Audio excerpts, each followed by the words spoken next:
Welcome back to the channel, guys. My name is Brian. On this episode of Paint Society, we're going to be spraying down this whole side of this MDX using a $100 spray gun on a $2,500 insurance job. We're going to show you how you can use a cheap spray gun and still get a great finish. We're going to take you through all the steps right now. Now in this video, we're going to be using the LVLP, the D1 Drizzle. Now this is meant for smaller compressors because it uses a smaller amount of air. We're using shop air today, but I'm going to show you how well it performs even for a $100 spray gun. Guys, it can pretty much do everything. And a lot of these budget guns nowadays are really showing up these bigger guns. So what we have here is a door replacement, a repair on the door, and blend and blend. So we're gonna have an easy one today going down the whole entire side. Now in this particular video, I'm gonna be using voice cancellation all the way through the whole entire video. So it might weaken up my voice just a little bit, but it's gonna be a lot clearer to hear my voice. We're going to be doing videos in voice cancellation and then videos without voice cancellation. I want to know, guys, what you think in the end of this video. Make sure you leave a comment if you prefer this style video where you can hear my voice better, but you won't hear as much of the background noise of the spray gun or just in general shop sounds. And guys, they got their own PPS cups now, so we're going to get those opened up and put them onto the actual paint gun and start spraying some sealer. And this is basically what you're all going to get. It's got the liners and the cup. This is the hard cup. And of course the liners will come in there. Those will go inside, and then we have the top cup with the, this is the collar. So basically these have a filter as well. Guys, I don't really like using the hard cups anymore that come with it. They're kind of obsolete, but it's a cool little kit to get started. Now we're loaded up with white sealer. I got a 1.3 in here. Now what would be the point of sealer? What is sealer? A lot of you guys don't understand. Let's be honest, if you're a do-it-yourselfer at home, skip the sealer step. It's an extra step you don't need necessarily. If you're painting a whole car, it might be beneficial to you, but if you're just doing a bumper or something, let's not complicate things. For a more professional level, this is a thinned out primer, let's say, that does not get sanded though. It skins over and you put your base right over it. That does not mean you can take your primer and just thin it out and make it a sealer. Now, some paint brands will actually have a primer sealer that you can make into a sealer. And if you check the technical data sheets, it will show you how to do that. Usually it's by a different mixture and it's by adding different additives that will tell you which ones to get. For this particular brand, it's called Color Build. It can be used as a primer or a sealer. And the reason why is we want to get this all one uniform color. This is a replaced door with sealer and base coat in. I jammed it in previously. A lot of folks paint the car apart. I don't paint it like that. You can do it however you like. I like it back onto the vehicle so I know when it leaves it's all going to match. This is a repair door with some areas. This was a poor choice primer that was used. So unfortunately, I guess we were out of white primer. That's why it was primed in black. So we're going to use a white sealer just to kind of get everything the same color. Now sealer is sprayed similar to a base coat, your first coat wet. We're going to use it here on the Innocraft Drizzle, D1 Drizzle. So let's go ahead and get started. And here we go with that sealer coat. Now we can see some of this black primer. It's going to require 2 coats. So I ended up just going ahead and putting a little bit more on those actual little spots. I put 1 coat down and then I went to the second one and put another coat down. And then I'll come back down to what I was doing and then catch it on the second coat so it gets full coverage. And this is why sealer helps. Again, the base coat will really have a difficult time trying to cover something that dark. I guess we were just out of white sealer or white primer at that particular moment. Otherwise, this would have been white primer, obviously. But when you spray your sealer, you do want to spray it wet. If you do not spray your sealer wet, it will land dry. Now, this gun does atomize the paint well. There are better guns on the market, but there's not really a better gun that is going to do what this can do. You got a few different guns in this range, from AeroPro, the A6110, a couple other LVLP on the market. But what I really like about this gun is it's kind of made for the do-it-yourselfer. It comes with the gauge, it comes with the disposable cup adapter, everything you need to get started. You see what we have here, guys. You can see how I put an extra coat on those black areas. Your base coat will not cover that easily as sealer would. Now we have an easy foundation, and we have like maybe 1.5 coats of base to cover this. So sealer is cheaper than base. That's why we're using it. We got 1 coat of base. We're going to go down the side of it. It's going to be covered. There's not going to be any worrying about hiding. So when we get this in the sun, we're not going to be concerned about those black spots coming back out because it's all been covered already by a 2K urethane sealer. and we're good. What do we need to do from here? We need to give it some time to flash off until it's completely dull. You can see it's flashing off in some areas. It might be a little bit duller than others. But let's give it a little time. We'll come back. We'll mix the base, and then we'll spray our base on. All right, so I get a lot of questions about cleaning your gun. Do you have to clean it in between coats? No, I mean, if it's more than 30 minutes, you probably should, but I don't know anyone that lets paint really flash longer than that. So what we'll do is take it off here, and the way I like to do it is simple and quick. I like to wipe this out with a paper towel, and the reasoning is that we don't want to waste all that material and cleaner to get this cleaned out. So we'll just get the majority of that paint up. That's going to help out. And then you always take off the air cap, because with the air cap, there's no paint going through it. It's just atomizing. It's just air. So this thing will always be clean. Maybe a little overspray on the front, but it's clean. But if we do it this next step with the actual cleaner, then this will get dirty and flooded. So we just get ourselves a little bit of Naked Gun cleaner, and we hold open that trigger. And guys, this is all it really needs. And we're doing white right after this, so you're going to try to get it cleaned out as much as possible so it's coming out clear. If you got a remnant of white sealer in there, it's so far diluted, it's not going to matter. But when you go to spray clear, we're going to knock this thing down a little bit more. But just for real quick, in between coats, you guys can't beat this, all right? And that's it. I mean, if we take a look at this, it's coming out clear at this point. Coming out clear, and this is how much we use to clean it out. That's barely nothing, and you can use this to recycle or clean something a little bit more aggressive, maybe on the side of the gun or something. You could dip in a paper towel, but we're good to go here for our next step. We've got our base coat all mixed up, NH603P. The gun's doing a great job. I don't really look at the pressure, to be honest with y'all. This gun sprays so high in pressure that I don't even look at it. I just do what's working. Right now it seems to be around 40. That's not really, doesn't really make a lot of sense to me, to be honest. So maybe the gauge is off, maybe something's off, but it's atomizing the paint, and that's all that really matters. So, but we're ready to move on to the next step. So we're ready for our base coat. So we can take this out just like this. And sometimes it helps to have the extra hard cups. And then we'll take another liner. And we already have the paint mixed up over here, so we'll pour that in there. And if we don't use all the paint here, guys, then we can use it on another job. Since we're working at the dealership, we're using the same paint basically on all the cars, same color coats. It is smooth. We are good, so we should be fine. We have a tiny burn through right here. A tiny burn through right here. So yeah, we're gonna fix that. But he did a pretty good job with everything else. So anyways, right here on the front, I haven't checked it yet. It feels pretty good. It's a little gritty right here, a little bit. So let me do something about that real quick. Just give this a little bit of 600. This is K600 on a hand pad, and that's just gonna smooth it out a little bit. For whatever reason, it's a little bit more rougher than I want it. And then you can take your tack rag, guys. These are so cheap. You can use a tack rag on a couple jobs and then throw it in the trash after that. But yeah, I'm happy with that. It just helps the job out. I don't really want paint coming too far here, to be honest with y'all. So that's why I want to keep this area, since it's so close to the hood. I want to take any of that sealer right off. And that should be fine. All right, we're good for base. Let's roll. All right, so we're ready to spray base. Now I'm going to warn y'all that this bumper beforehand is mad yellow. So you can already see that. So we're going to see what we can do here. Maybe we can darken this up a little bit, but we'll see what the color looks like before we start to spray the base.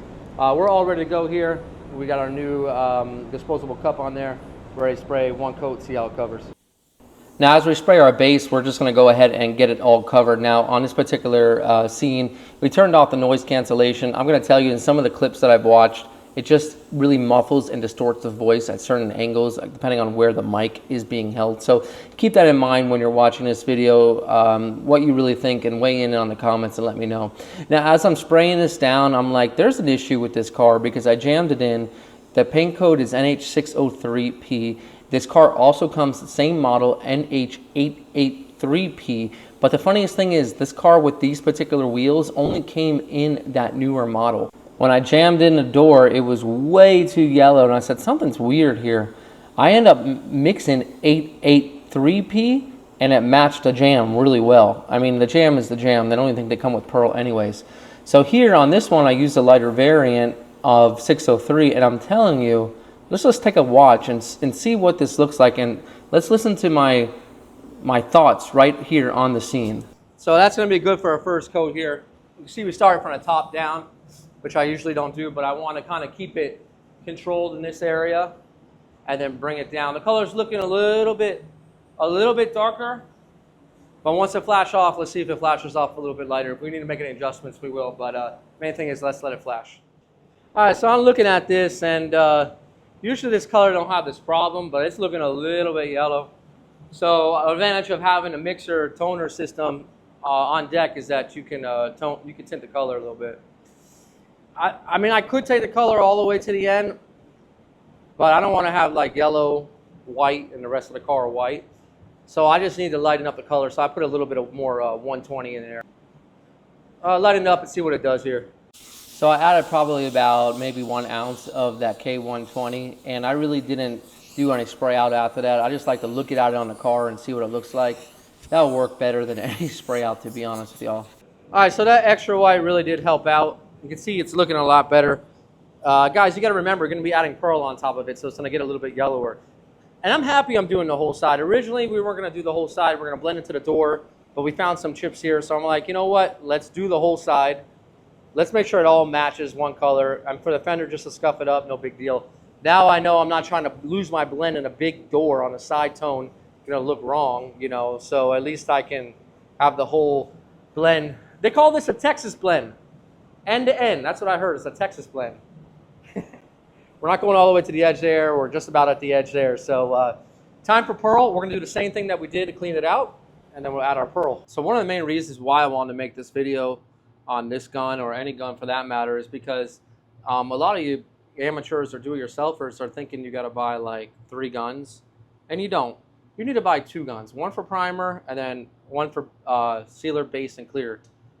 You don't really want to mess with having your primer gun being your paint gun, to be honest with y'all, because that can really contaminate it a little bit. Sometimes it's hard to clean it out, and usually your primer gun's your cheap gun sometimes. But let's just see that, hey, one spray gun can really just do it all. I mean, I'm showing you right here, other YouTubers are showing you the same exact thing.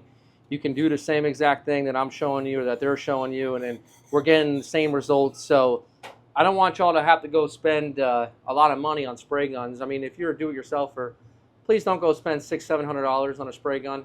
Those are for my pros that spray in and day out. You want to learn how to paint? God, if I was back in the day and I had this as an option, granted, there was no options. I've only been painting professionally 8 years, and in my garage another 5. So, but there was no options like this back in the market. I mean, Amazon barely existed. Back when I was on Amazon back then, it started as I believe a book company selling college books and stuff like that. But nowadays, I mean, you can find anything shipped right to your door, and this is definitely on Amazon. The last video we did, a lot of folks picked one up, and man, they've been loving it ever since. So let's go ahead and get that pearl loaded in. We're going to be using our hard cup once again. We'll spray on about 2 coats back to back. It's fine with me. And then we'll be ready for clear.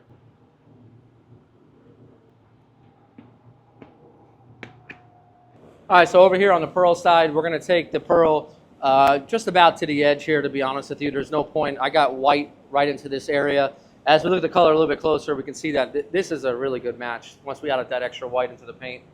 Over here, I had that little burn through I was talking to y'all about before, so I'm going to take pearl all the way to the edge here, and then pearl in this area. Now, honestly, folks, guys, listen up. There's no technique when I come here. I'm just coming, spraying, and then boom, boom, that's it. It's not like a special technique to blend it in. The pearl will just take care of itself. Pearl is probably the easiest thing to spray. White pearls really aren't hard. It's just matching them that can be a little bit difficult. I'm going to start from the bottom, move all the way up to the top. And then, guys, I can start from the top and move all the way down to the bottom on a second coat. It really doesn't matter how you do it. Whatever you prefer works for you. You're going to get the same result. Now, when it comes to spraying that pearl, you don't want to be too far away, because if you're too far away, this can land dry. And when it lands dry, it's become very like bumpy, like sand piling. I will tell you, white is probably like one of the colors you would not suspect to not be smooth. But since you can't see it and you're laying on multiple layers of paint, and you touch that paint at the edge, you might feel that it's a little bit crusty. So always use their slow, extra slow reducers, and make sure you're putting this paint on wet because you really want it to be silky smooth. Otherwise, the pearl is gonna lay down and look really dirty in the shade. All right, here it is after 2 coats, guys. Didn't record the second coat, but you saw me walking it. That's what I do with pearl base when it's the whole side. When it comes to clear, I'm gonna divide this up because I just cannot spray clear coat when spraying the whole side. Everything just looks completely dry for me. So we're gonna give this about a good 15 minutes, and then we'll come back up in here, and then we'll clear this thing. And right now, I gotta say, guys, I'm happy, but any test for me is how well a spray gun can atomize that clear, and that test is coming right back up. Now we're here on clear coat. Now when I clear coat, I was telling you guys a little bit before that I have to separate my clear coating into panels. So I will take this whole fender and take it into about 6 inches past that first door gap between the fender and the front door. And this is to alleviate your overpass, and a lot of painters do it this way. Some folks can walk the whole side with clear coat. I really have big issues with that because I really get a lot of dry spray. It just doesn't work well for me. I trip over the hose. I'm not organized well. Now granted, I'm pretty good with my hands and using the paint gun and spraying it down and keeping it consistent, but big issues when it comes to actual clear coating that has to be nice and shiny and consistent. Just doesn't work for me, guys. This is what I love about painting. You can do it 3 or 4 different ways, come out the same way. Now when I'm painting, I'll talk to you about this in a moment. I'll show you guys is that when I'm painting, I kind of do the A, B, and C pillar together. So if I'm doing 2 middle doors, then I'll jump back up to the B pillar. And if I'm doing the quarter panel, then I'll do the C pillar. I don't necessarily always connect the whole A to C pillar at one time, but I'm really telling you guys, do whatever works for you. You can see here I'm going past all my door gaps. I can tell you how many times those door gaps are going to want to leave sausages. You're going to want to run off the gas cap because those are areas where paint doesn't have anywhere to go. So it's just going to bunch up naturally on the edges. It's going to collect on the edges. And this is what I was talking about before. See how I was just finishing up the back door and the quarter panel. So now I'm just jumping back up. Now you can't do this if you're using a fast clear. It's not gonna mesh in, it's not gonna melt in. But since we're using everything slow here, for the most part, if you're gonna hit it up a minute later, you're gonna be fine. It's gonna melt right in without a problem. So this is the first coat, and it came out really good for this LVLP $87 spray gun. Guys, I'm using this on a $2,500 insurance job, and I'm telling you, it's doing everything. That's why I want to use it from sealer all the way up to clear. Show y'all that you don't need to buy 2 or 3 different guns for base, sealer, or whatever it might be. All right, we just laid down that first coat, man, and it came out really good. You can see how I pretty much moved down the whole entire vehicle towards the exhaust. Even at the top, the A pillar, the B pillar, the C pillar, I kind of split it up as to where I'm going. So I'll do here, then move up, and then I'll do here, move down, or whatever it might be, just to keep that wedge flowing. We're gonna go ahead and let this dry for about 10 minutes, flash off 10 minutes, and we're gonna kick it into high gear, supersonic fast, and get this thing cleared up on the second coat. It's looking really good, guys. I'm really happy so far with the spray gun. Now, if I could only paint cars this quick, I know that my wife would love me. I would get home quicker. My boss would love me. But guys, when you're painting, don't rush like this. And here it is, guys, looking pretty good from bottom to top. We'll let this dry overnight. We'll come back in the morning, we'll unmask it and take a look and see how she still looks. But yeah, guys, pretty solid paint gun here. We used the 1.3, pretty happy with the way it atomized the clear for $100. You cannot beat it. Let's catch this in the morning and see how she looks. Well, we're back here the next day, the next morning, and it's feeling nice and dry now. When I got home, I was watching some of the clips back, and I'm just not a fan of the voice cancellation. You know, it's trying to do so much, the microphone, with the noise of the paint booth, which is very loud, and trying to pick up my voice. At times, it just muffles and weakens up my voice, and I'm just not okay with it. This is a little bit more fuller sound, and we'll continue here on out using the regular sound, but we modified a little bit the microphone settings because we want to get a little bit more clarity in my voice so you all can hear me well. As far as this project is concerned, it's dry, it looks good, and we have no runs, right? That's always a good thing. I'll get this thing unmasked, and then the guys will get this thing back together. We'll check it out and see how it looks. Guys, this is Brian from Paint Society reminding you, don't overthink it. It's just paint. I'll see you guys on the next episode.